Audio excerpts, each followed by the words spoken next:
Hello bachcho, let's read the question. So question says that which of the following carbides produce propane on reaction with water? So सबसे पहले हम देख रहे हैं कि break कैसे होते हैं ये सारे कंपाउंड्स। कैल्शियम कार्बाइड की बात करें तो कैसे ब्रेक होगा, Ca+2 और C2 पे -2। ठीक है, C2 ऐसे ही रहेगा, इसको ऐसे क्रॉस मल्टीप्लाई ना करें कि ये इधर चला जाएगा और ये यहाँ चला जाएगा, फिर कार्बन पे -1 चार्ज आएगा, वो कभी फिर आपका बैलेंस्ड नहीं होगा, वैलेंसी कंप्लीट नहीं होंगी। तो अब वाटर के साथ करोगे तो वाटर ब्रेक हो जाएगा H पॉजिटिव और OH नेगेटिव में। तो सिंपल सा कंडीशन है, कैल्शियम के साथ यहाँ पे नेगेटिव वाला टर्मिनल ऐड कर दो और पॉजिटिव के साथ नेगेटिव वाला, तो H2C2 हो जाएगा। तो ऑब्वियसली प्रोपाइन तो नहीं होगा क्योंकि प्रोपाइन में 3 कार्बन चाहिए, तो पहला ही आपका गलत हो चुका है। सेकंड की बात करते हैं, सेकंड कैसा होगा, Be2C है। ये ब्रेक कैसे होगा, ब्रेकिंग की बात कर लेते हैं। अगर हम ब्रेकिंग की बात करें तो ये ब्रेक हो जाएगा quite plus twice of Be+2 और यहाँ पे कार्बन पे क्या आ जाएगा, -4। ठीक है, इसमें आपके यहाँ पे कुछ नहीं है वैल्यू, तो कुछ नहीं ले सकते। चार्ज क्यों, क्योंकि यहाँ पे +4 का चार्ज है तो -4 चार्ज होना चाहिए, सिंपल सा कंडीशन है। वाटर के साथ कराओ तो वाटर से क्या आएगा, यहाँ पे आपका बेसिकली OH आ जाएगा, तो OH whole twice, twice term कर लेते हैं। ठीक है, बैलेंस करना तो कर सकते हैं, बाकी बैलेंस मैंने ऊपर तो किया नहीं है।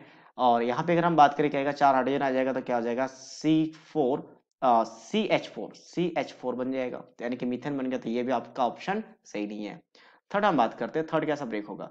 थर्ड हम डायरेक्टली अगर हम बात करें Al4 और C3 का, ठीक है, तो 4 टाइम्स ऑफ Al+3 ब्रेक होगा, यानी कि 12 चार्ज है, तो यहाँ पे क्या आ जाएगा, C3 पे -4 चार्ज आ जाएगा। ठीक है, C3 पे -4 चार्ज, तो C3 पे -4 चार्ज है, यानी कि 4 3 जा, ओके नहीं, एक मिनट, ये बैलेंस नहीं हुआ, एक बार हम चार्ज बैलेंस कर लेते हैं। अच्छा, चार्ज कैसे बैलेंस होगा, तो एक बार हम थोड़ा सा इसको थोड़ा सा चेंज करना पड़ेगा। ये आ जाएगा आपका 3 टाइम्स ऑफ C-4 में से ऊपर जैसा, तो 4 3 12, 4 3 12 बैलेंस हो चुका है। वाटर के साथ रिएक्शन कराएंगे तो क्या बन जाएगा आपका, एक तो एल्युमिनियम के साथ हाइड्रोक्साइड बन जाएगा 3 टाइम्स, और यहाँ पे क्या आ जाएगा, बेसिकली 3 टाइम्स ऑफ CH4। ठीक है, बाकी वाटर मॉलिक्यूल से जितना चाहिए हम वहां उतना ऐड कर सकते हैं, तो इसका मतलब ये भी आंसर क्या इनकरेक्ट है, तो ऑब्वियसली डी आंसर आ जाएगा। एक बार चेक कर लेते हैं इसको भी। तो ये कैसे ब्रेक होगा, Mg ट्वाइस C3 है। अगर हम इसको ब्रेकिंग की बात करें तो Mg twice of Mg+2, 4 positive charge है, और ये कैसे ब्रेक होगा, C3-4, इसी फॉर्म में रहेगा, इसी फॉर्म में रहेगा, -4 का चार्ज आ जाएगा।